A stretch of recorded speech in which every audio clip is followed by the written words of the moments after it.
তুমি কি জানো ওসমান হাদির ব্যাকগ্রাউন্ড কি? ওসমান হাদির পেছনে কারা আছে তোমার তো ধারণাই নাই।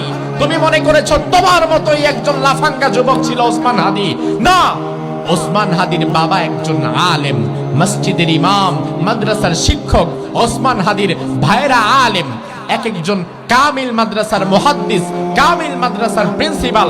ওসমান হাদি নিজেও ঝালকাঠি এনএস কামিল মাদ্রাসা থেকে আলিম পর্যন্ত পড়াশোনা করেছে।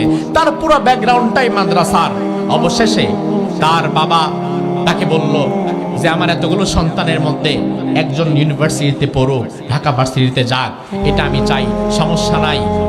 তুমি যেহেতু আমার ছোট সন্তান, তুমি যেতে পারো ঢাকায়, তুমি সেখানে পড়াশোনা করতে পারো, তবে তোমার প্রতি আমার আদেশ হচ্ছে জমিনে যতদিন বেঁচে থাকবা অন্যায়ের সাথে আপোষ করবা না, ইনসাফের পক্ষে থাকবা, হকের পক্ষে থাকবা। এই মর্মে যদি ওয়াদাবদ্ধ হতে পারো তাহলেই তুমি যেতে পারবা। মৃত্যু পর্যন্ত ওসমান হাদি তার বাবার দেওয়া কথা ঠিক রেখেছেন।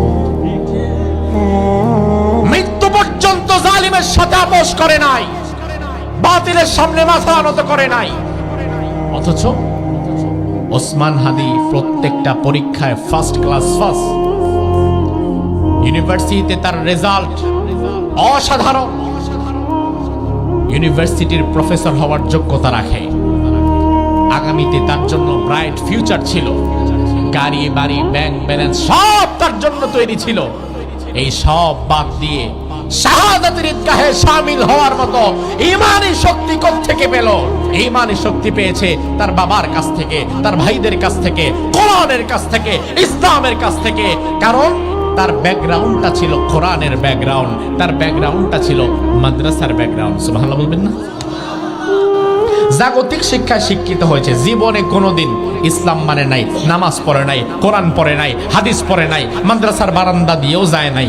এমন লোকের কাছে প্রাধান্য পাবে কি আখেরাত না দুনিয়া? কিন্তু ওসমান হাদির মতো যুবকের কাছে প্রাধান্য পেয়েছে আখেরাত।